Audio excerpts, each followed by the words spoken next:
Good morning and welcome to episode 27 of Wake Up West Orange. It's the first Wednesday of a new month, Wednesday, November the 4th. If you'll remember, the first Wednesday of last month, we started by doing something lighthearted. We played the game, Would You Rather? So we want to keep that up here to start this month. And so we're going to kick around some new questions today. But also, we're just getting over Halloween, and so Tim has us a gift today. So if you wanted to come on set, and it dawned on me, did we have donuts the last time? They're Halloween. Oop, they're Halloween and decorated. Yeah, well, show them. Well, I did. I think they can see. Can you see? They said yes. Yes. Okay. All right. Oh, wow. So we're going to enjoy some donuts. Okay. All right. Decisions. Now, these are like decorated, as you can see. There's two of those kinds, so I'm going to get one of those too. Look at that. I hope that we didn't both want. Isn't that cool? This one is like chocolate and cinnamon toast crunch, which is, everybody knows, our cereal. One of you can get that. And then these look like Dracula's, therefore I think they'll probably have cherry cream in them. I know, that's what I'm debating between. And then these are just cream filled, I believe. All right, I think I've got to do. Yeah, I should have brought a knife. Right here. We should have brought a cutting utensil. See, isn't it cute? It is. It is. It's and it's not a lion; it's a werewolf. Right? It is a werewolf. Yeah, from that angle, it looked like a lion, but now I can see his teeth. Yes. Should I go like? I want to see if it's not cherry, I'm actually not gonna eat it, which is what I would do when I was a kid. My mom would get like chocolates and go in and be like a whole box with a bite out of it because I didn't want the coconut. The strawberry. Well, I didn't mind coconut as much. I didn't like the coconuts. Yeah. Interested to hear. Is it an chocolate? Infusion of sugar. That's good. That's really well, it's not cream, but it's not. What is that it? purple? Yeah. Was yours one of those surprise? It's definitely a surprise. The flavor's the surprise. It's like grape or something. Really? I think it's a blueberry, actually. Oh, wow. Jelly. Some kind of jelly. It's grape jelly, I bet you. Oh, it probably is. Maybe it's peanut butter and jelly. If I was going to do a new kind of donut, peanut butter and jelly would be the way to go. That's what Cullen eats about every night. It's a peanut butter jelly sandwich. So I love peanut butter jelly. Also, before we get started on this, so my football team, the Tennessee Vols, didn't lose last weekend. You're right. That's good. You know why? Yeah. After 3 losses in a row, Angie, we didn't play. So y'all lost 3 in a row? Oh. No. Georgia, Kentucky, and of course to Alabama. And we're probably going to lose this next week to Michael Duncan's team, Arkansas. So they're actually looking pretty good this year. Yep. And we might win one more of our last 5. Okay. So, we got Texas A&M after Arkansas. We've got Auburn, Vanderbilt, and then, of course, Florida, Eric Miner, Bob Vanderbilt. There you go. So, well, come January, people will disagree with me heavily, but I just don't think this year counts. Yeah. But when the people get to the playoffs, they'll think it counts. Yeah. Well, I wish the last 20 years didn't count. Yeah. So, yeah. Well. So, but anyway, okay. So, so just like, Halloween, you keep eating the candy. Here we are eating donuts. Go. More and more sugar. And, so anyway, and then it'll be Thanksgiving and we'll eat a lot on that day, hopefully. All right. So I'm going to go first with the question. We each have a question we're going to ask for each person to answer. So I looked up on this website, found just a whole list of them, and feel free to, whether if you're watching live or you're watching this later, to chime in with your answers. Rich did a great job last month on that, by the way. Thank you, Rich. So keep up the good work. Yeah. So the one I'm going to ask was number 39 on this list. Wow, he went through a whole lot that he discarded. I did. You talking about Facebook? Different ones are good. Yes. Yeah, because y'all know I don't have Facebook. This was We not on should've shared it with you. Facebook. What are you? Whatever. No. Rich's comments. Rich's comments on Facebook. Yeah. Yeah. Okay. So Wake Up West Orange goes on our Facebook page. Okay. What was That's my donut dance. That's my donut. It's called Get the Stuff Off Your Shirt. Tim is always hyper. He's probably about to be really hyper. Yeah. So okay. So anyway, we've started a new month. We hope that you can be lighthearted with us today. And my question is, what childhood memory do you hold dearly? Hopefully we'll have a lot of good childhood memories. And here's what it talks about each question, like kind of the purpose is to get to know people better. So it says here, luckily, so many people have had the great luck of a wonderful childhood by asking the other person, or in this case, persons, this particular question. You can form a deeper bond with them. So I'll go first while you guys are thinking, so you don't even have to listen to what I say. Okay. But what childhood memory do you hold dearly? Yes, have tons of them. Kind of thinking about doughnuts. I've shared before my great-grandparents, house. They always had the M&Ms sitting out. So that's anytime I eat M&Ms, I think about that. But anyway, the one I'm going to share is that every year, me and a cousin, and then my brother with another cousin but we would go to my dad's mother and stepdad's house, so my grandparents' house. They lived on a farm in the country, and we would go for an entire week. So, we'd go to church with them, any of the things they did. They usually played Rook, a card game, one night, so we would go and do that.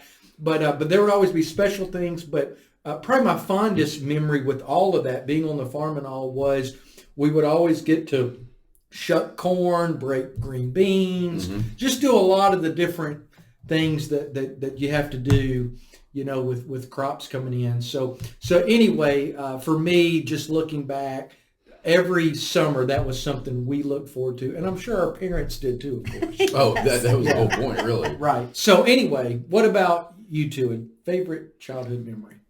Ooh, that's hard because there are so many good ones. One of the favorites, though, thinking back, is when I would go to my grandmother and grandfather's house. We would go every summer as well. Okay. And we would spend a few weeks, and it would be every year that we would make cookies. And we would make the peanut butter cookies, and my job got to be using the fork to make the little designs where you did the crisscross. Oh, yeah. I probably had to ball up and redo more than half of those cookies. But Grandma was so patient with me, and it was just delicious, and still one of my favorite cookies, which is pretty unusual because I love chocolate. So, just because of that, but they're still memory. Good. You're right. Oh, yeah, just those awesome. are very good. What about you? Me? Oh, well, yeah, I have a lot of childhood memories, but the one I'll share because it's just hilarious to me is I had a go-kart, and where we lived on our street, the sidewalk kind of went down, the yard went down and then into what was the church parking lot. My dad was the preacher. The church was across the street. So there was a parking lot also beside our house. And I would take that turn and just jet off into this parking lot. Well, we had neighbors that lived behind us, and there were siblings, an older boy, a younger girl. And he one time said, "I want you to drive your go-kart right at me." And so I was like, no, I probably shouldn't do that. And I'm like 7 or 8, but he still said do it. So I did. And so he's standing there, in the ground, and I drive right at him, and he jumps, and I went right under him, and he landed back on the ground. I was like, this is great. Well, he totally cleared. He just jumped up, and I went under him. And how old was he? He was a teenager, so okay, he was able to jump higher. Yeah. So not just a couple he's years older, but then he had a younger sister. Oh no! And I found out that she could not jump, apparently at all, because she was standing there, and I missed the cues, but I thought that she was wanting to try this, and I'm thinking, well, maybe. And she not only did not jump, I drove over her.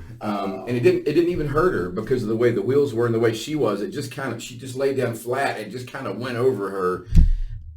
I did not have a go-kart anymore, basically, because my mom, the kitchen had a window, and Mom was sitting there watching all of this, and she sees me just drive over our neighbor's daughter. And so from then on, I had a bicycle. Now, you heard our favorite childhood memories. That's your favorite child. Okay, yeah. But I guess I could have, if I'd really thought about it, maybe had a different one. But I think everybody's going to remember it. Yeah. Just like, okay. Go ahead. So maybe we need to do a psychological evaluation on Maybe. Tim. We'll Okay. next week, what's wrong with Tim? Okay. Yeah. My question is also a childhood question, and I hope that you have a different kind of story for this one, because my question is, what is your proudest childhood moments. See, those are different I'm words. so proud of. Yeah, those are different words. Favorite and proud are different words. Okay. So for me, I was in second grade and it was time for the book fair.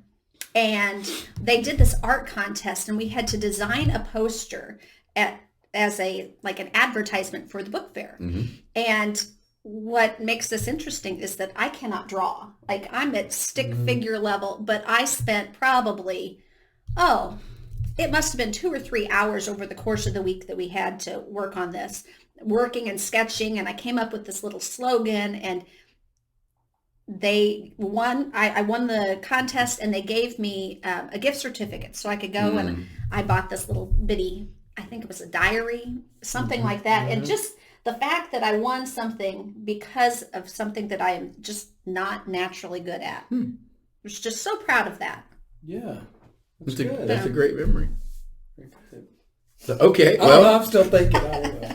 Now, the next one is a different kind of story. Okay. I played baseball when I was a kid as well, and when I was about the same age, you might not know this about me, but I can't really stay on subjects long. My mind wanders, and I'm always thinking about 5 different things at once. And I was basically playing, I believe, right field at this point. I ended up on second base later, but anyway, I was in right field, and Now, what age? 7 or 8, little league, Pee Wee baseball or whatever they called it. So I'm right field, and my understanding is, because I don't actually remember everything about what happened, but my dad, I just remember all of a sudden my dad's yelling, Tim, Tim, Tim, and everybody is yelling at me because I've been sitting there playing in the dirt, and I look up and caught the ball. Wow. Like I literally kind of did this and the ball landed in my glove and I won the game because I caught that ball. Because your dad. Because my dad and everybody were yelling at me, but I just stood up and caught the ball. So that's That's awesome. No, that's really I didn't get a trophy or anything, but I probably did. Yeah. No, that's good. That's it. I like that. I had good little league experiences and then played basketball through high school. Probably on a sports level, I started playing or began to start the second half of my junior year. So I was at a really large high school, and I was passionate about basketball. That was my one sport by the time I got to high school. And, I wasn't the fastest guy, I wasn't the best shot or any of that, but I hustled, I played good defense, I was pretty smart to not turn the ball over. And in fact, the first game I started, the coach just told me that morning. I was walking through the gym for first period. He's like, Tips, you're starting tonight. And I'm like nervous the whole day. Oh, yeah. I had blisters on my feet, actually. But anyway, I never turned the ball over the whole night. And there was this really fast defender. He was on me all night, but I would just keep my body between the ball and him and get it up and down the court. But anyway, that year, the reason I started was because we had been losing a lot, and we needed to change up the team chemistry. And my best friend had been the point guard. We moved him to the 2-guard spot, and he was a senior, and the other seniors. And so all of a sudden, with me being point guard, I would pass the ball to all of them, him included. And so all of a sudden the dynamics, and so we ended up at the end of the year, I got the most improved for the team award because we went 16-5 once I started. We were 5-8. Wow. Oh, wow. We were 5-8 and we went 16-5 the rest of the year. That's awesome. And it wasn't because I scored all these points or anything, but I was able to, as point guard, to get the ball where it needed to go. So anyway, that's obviously a fond memory. And then I was the only senior that started next year. It was all juniors, the rest. But anyway, as a junior, that was a good, good memory. So, okay, what's your question? We kind of talked about questions, and I had others I was thinking about, but it dawned on me, questions. Jesus asked a lot of questions. That's I think we decided it was 300 and something. 307. Remember a couple years ago did the. That's right. Summer series. I'm sure I have extensive notes on that summer series. There were so many profound points. Yeah, so many that I can't write anymore. But the thought was this: we're talking about being kids and stuff and childhood memories. We're doing a study with the students really soon called "That's What He Said," and it's about the words of Christ. But the very first thing that we have recorded that Jesus spoke was a question that it was to his mom and his dad at that point when they had left him in the temple and couldn't find him, or he stayed in the temple, they went home, they came back to find him, and he says, "Why were you looking for me?" And it's a little bit of an interesting conversation they have, but he starts off asking questions. I didn't think And it's just interesting. I love a good question. I love the way that if someone, a good teacher can help students, I think, learn by asking helpful questions. Those are just as insightful sometimes as just telling them information, or at least for me, I learn better that way sometimes because a question really makes you think. It really opens up your process of kind of working through various things. And I'm sure that's why Jesus talked that way, or maybe wanted people to just stop and think, why am I doing this? Or why did I not do this? Or why have I allowed myself to be this way? Or whatever the question might have been, depending. But I don't know if you have any favorite Jesus questions or a certain time. I've always been intrigued by the man that was unable to basically move away or into the water, and for almost 40 years, we don't know the full circumstances, but it seems to be, we've sort of all suggested he chose not to, and maybe he got used to being who he was. And Jesus is like, well, do you even want to be well? Are you more comfortable just being this way? Maybe that was the actual question, but questions like that are great for people to think about. Yeah, he used that Socratic method a lot. Sure. Of course, you get a lot of questions, I'm sure, from the kids every day at school. Yeah. It's not just what you ask them, Miss Angie, or do they call you Miss Farley? Or they call me Mrs. Farley. Okay. But anyway. Yeah, it seems like a lot of his questions were questions that would make you think about yourself and do a lot of internal searching, but some of them were pretty basic. Like when he was talking to the rich young ruler, and he basically just asked him, so what does the scripture say about this?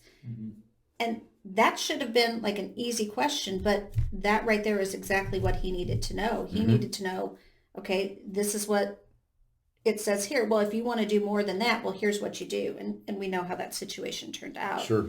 But that was enough to just, I already know that. That's easy. But he didn't look at it in that depth that he needed to. Yeah. That's good. Yeah, I think about times where he asked a question that was maybe rhetorical, but he would ask a question with a parable. And, he would be like, well, what do you think? Two men, blah, blah, blah. Or one that comes to mind is when he says, who was the neighbor? And he tells the story of the Good Samaritan. So, who was the neighbor there? So he's, now you're wrestling with truth, and you're wrestling with your prejudices or your biases, all of that. So, to me, there's something, you kind of already touched on it with the introspection and stuff but it does, the question now, you have to take ownership of the answer versus him just telling you the answer. So to me, it kind of breaks down that defensiveness or defensive posture that we, can have towards truth. Well, yeah, I think in a way he was inviting them in, sort of as you're alluding or taking that not only do I have the answer, I'm allowing you into this process, for yourself. I think that's really good. To recognize that's what he did. Yeah. But, yeah, it's good. Well, I think we went deeper today. The kind of like last time, the Maybe. questions ended up leading a little bit deeper. So starting light, but anyway, this one good, enjoyable time together. Any last words? I don't think so. I don't have any. Come on, words Angie, of wisdom. you're the one we've been depending on. Oh, so, that's true. Wrap it up. So, I don't have anything. Just have a great week, everybody. Yes.